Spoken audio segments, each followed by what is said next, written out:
we live in a society now where a lot of men are afraid to be men, where they're just becoming weak and settling into the victim state. Especially these guys, some of these guys who achieve so much just on talent and just these gifts alone. And they're like, well, I want this. And it's like, well, you're fucking weak, so that's why you're not getting it.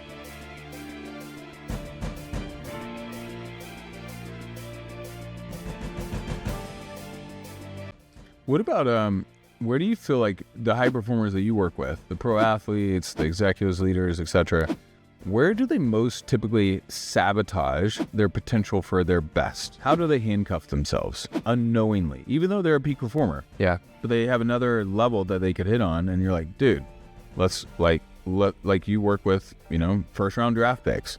Well, they already achieved pretty high tier status, but you take them to another level. Where do they commonly sabotage? I saw this a lot in this past NFL draft. These guys who were just drafted is like a lot of guys, especially from lower income neighborhoods who have families who are maybe already starting to creep in and they want to start taking before they even have.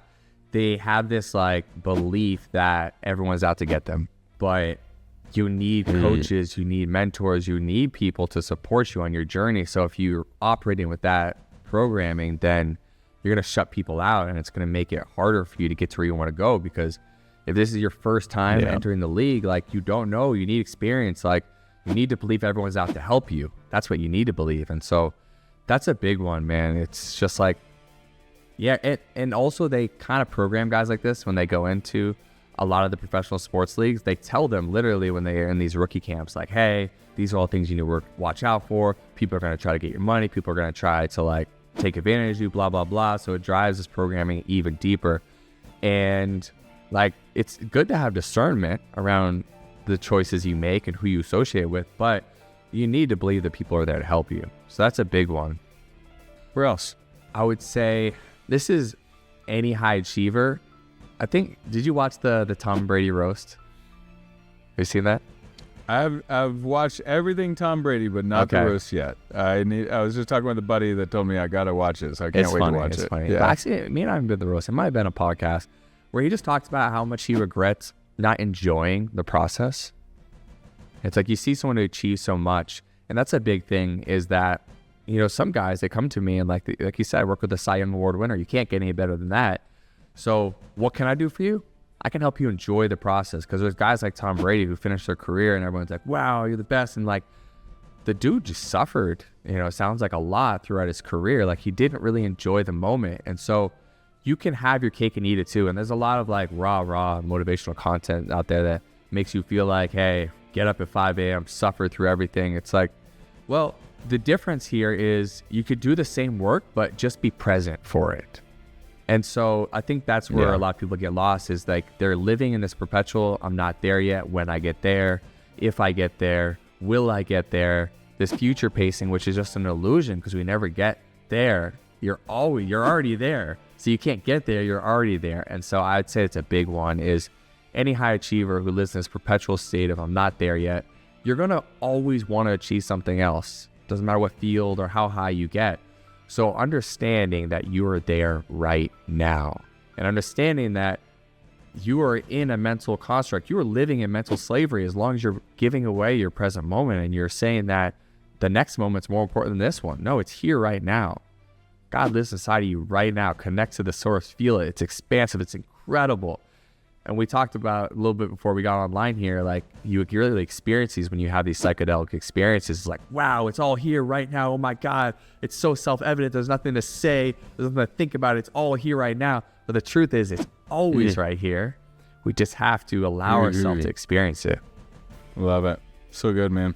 What about with the high performers, what traits do you normally, when you are working with an elite athlete, like the top of the tier, right? Not just the guy that's barely in the league, but the guy that is at the championship level, winning the awards, first round draft picks, etc.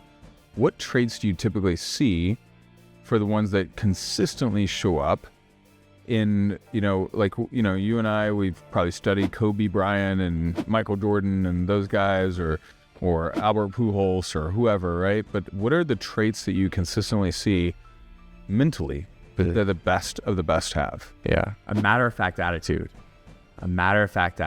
Like this ability just to show up and just handle your business. Like a matter-of-fact attitude, but like also like that fire in your belly.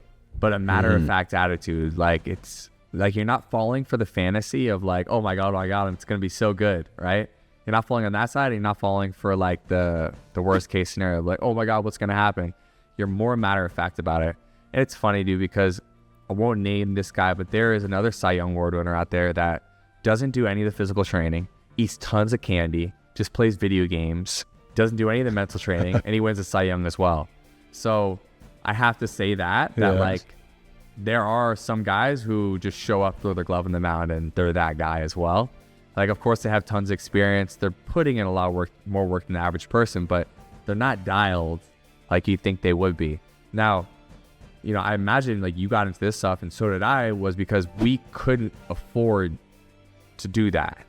There's a lot of us out there that like we need that edge. Like we're not getting our foot in the door unless we have these tools.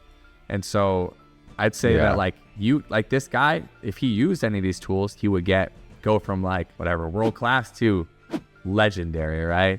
But a lot of us, we just need these tools to make sure that like we can consistently show up and perform and be our best, because most people don't have that 0.0001% gift. They have to dial in everything: physical, emotional, mental, spiritual. Yeah. Have you seen The Last Dance? I have, yeah. Yeah. And I just watched it for the third time a couple weeks ago. And I just remember Jordan was talking about on the Dream Team. He was astonished at how little effort some of the guys put into practice. Yeah. And he's like, these guys are just relying on their physical abilities and their talents, and they're the best of the best. Perennial all-stars. But crazy. Jordan's the greatest. Yes. Yeah. And so, what you're talking about, I mean, like that Cy Young winner, I mean, maybe he could have 3 or 4 or 5 Cy Young Award like Roger Clemens did, or Randy Johnson, if they devoted themselves to the craft, because, the Bradys and the LeBrons, or Albert Pujols, they were so dedicated to their craft, and that's why they played 20 years. Yeah. And at the top of their game. Absolutely. So, yeah. And I would say this work is all we're talking about. It's really about optimal fulfillment through the process as well. We want our cake and eat it too. We want to be the best at our crafts, and we want to enjoy the hell of the process. We want to feel like, a kid in a candy store every time we walk out onto, whether it's a business meeting or a field or a court or wherever it might be. Yeah, I'm with you on that. How do you help like someone get motivated to take this stuff seriously? Like, let's say, do you ever have some athletes come to you that are, hey, they're doing good, but there's a whole nother level that they could attain, but they don't even connect the dots on subconscious reprogramming, like, and get in their mindset and their commitment levels all the way up. How do you create that leverage? Like, do you have that scenario where you get referred some people that are not sold on it yet? Yeah. I'm trying not to use the derogative words. I don't know if we're allowed to swear on this podcast, but there's some words that I would call them. Can. It's all good. Yeah. And I do call them, because we live in a society now where a lot of men are afraid to be men, where they're just becoming weak and settling into the victim state. And especially some of these guys who achieve so much just on talent and, and just these gifts alone. And they're like, well, I want this. And it's like, well, you're f***y. So that's why you're not getting it, right? And that's what I come to them with this energy. And it's because they haven't taken this step from boyhood to manhood. It's like, okay, you may be making a lot of money. Yeah. You may be a man in age, but they're still a boy in the way that they operate. And what I mean by that is that they're still living more in like the victim, like somebody save me energy, like blame other people, living in fear, living in caring about other people's opinion. Like for me, that's still living in the boy energy, versus like when you become a man, you're spending most of your time in your heart, present, leading in the present moment. Boom, just tunnel vision. Let's go right now. And so it's a energetic experience I'm taking these guys through, where I'm lifting them up into that feeling of, you're a man now. This is an initiation, because we don't have these things in our culture like many of us did in the past. Usually there's like something that happens, you know, you go on some kind of quest and you're a man now, right? Spirit quest or whatever it may be. We don't really have those. Yeah, some ritual. And these guys are getting weighted on hand and foot since they're, you know, high school, college athletes. It's like, dude, stop being see, let's go. Like, you need to step up into it. And that means kind of taking their throne on the top of the hierarchy of their family as well, because a lot of them are like still like asking for mom and dad to save them emotionally and energetically. And it's like, it's fine to take advice from people you care about, but you need to be the leader now. So that's a really, really big one that I see from guys who are like, hey, I've made it pretty far, but I want that next level. I'm like, this is what's required. Let's go. Yeah.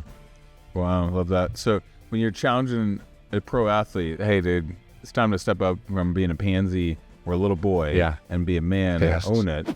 How do they respond when you do that? What have you shocked? What's been the range of response? Shocked, because like, you know, they're like, who the hell is this guy called me out? Yeah. Their team appointed sports psychologists would never go there with them, right? And nobody else in their life. Everyone's a yes man, so they would never say that to them.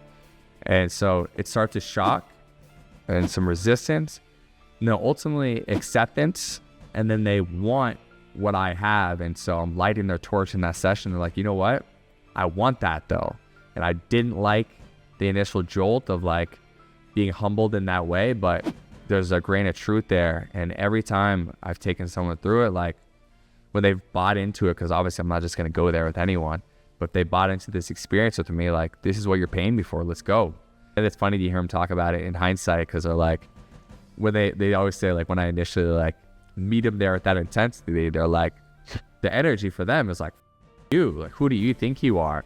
But I hold that space long enough for them to be like, you know what? Okay, fine, it's true. And I want to step up now, because a lot of these guys, they are ultimately trying to be their best. Like, that's why they come to me.